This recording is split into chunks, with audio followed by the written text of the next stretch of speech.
way. After reading it, you'll start seeing the world through a Fraconomics lens, constantly asking, what's the real incentive here? It's a game changer for your critical thinking skills. Coming in at number 3 is a book that might feel a bit more traditional, but its impact is just as profound. The Undercover Economist by Tim Harford. If you've ever wondered why your morning coffee costs what it does, or why you can never find a cheap apartment in the city, this book is for you. Harford is like a detective going undercover into our everyday lives to expose the economic principles that play all around us. He has this amazing ability to take a complex topic like scarcity, pricing power, or market failure and explain it using simple, relatable examples. He walks you through a coffee shop and breaks down every element of its price, from the rent of the building to the power of the brand on the cup. He explains why some countries are rich and others are poor by looking at the institutions and systems that either help or hinder growth. My favorite chapter is where he explains game theory through the lens of a government auction for mobile phone frequencies. It sounds complicated, but he makes it a thrilling story of strategy, bluffing, and outsmarting the competition. The Undercover Economist equips you with a foundational toolkit for understanding the modern world.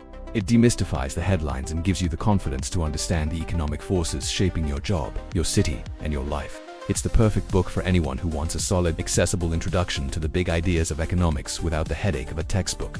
Our 4th book is a monumental work that tackles one of the biggest questions of all: why nations fail, the origins of power, prosperity, and poverty by Daron Acemoglu and James Robinson. This is definitely the most ambitious and academic book on our list, but don't let that intimidate you.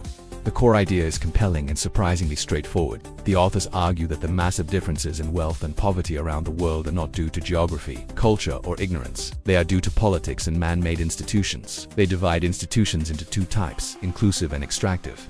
Inclusive economic institutions, like strong property rights, the rule of law, and fair competition, allow and encourage people to participate in economic activity.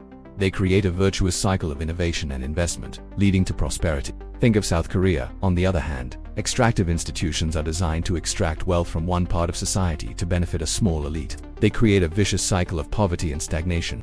Think of North Korea. The book is filled with fascinating historical case studies, from the Roman Empire and Mayan city-states to modern-day Botswana and Sierra Leone, all used to prove their central thesis. Why Nations Fail is a powerful and, at times, sobering read. It challenges simplistic explanations for global inequality and forces you to see how deeply politics and economics are intertwined. It gives you a grand framework for understanding world history and current events.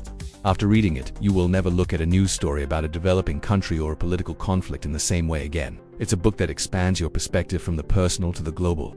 Finally, we have Nudge: Improving Decisions About Health, Wealth, and Happiness by Richard Toller and Cass Sunstein. This book is the perfect follow-up to The Psychology of Money because it takes the idea of our irrational behavior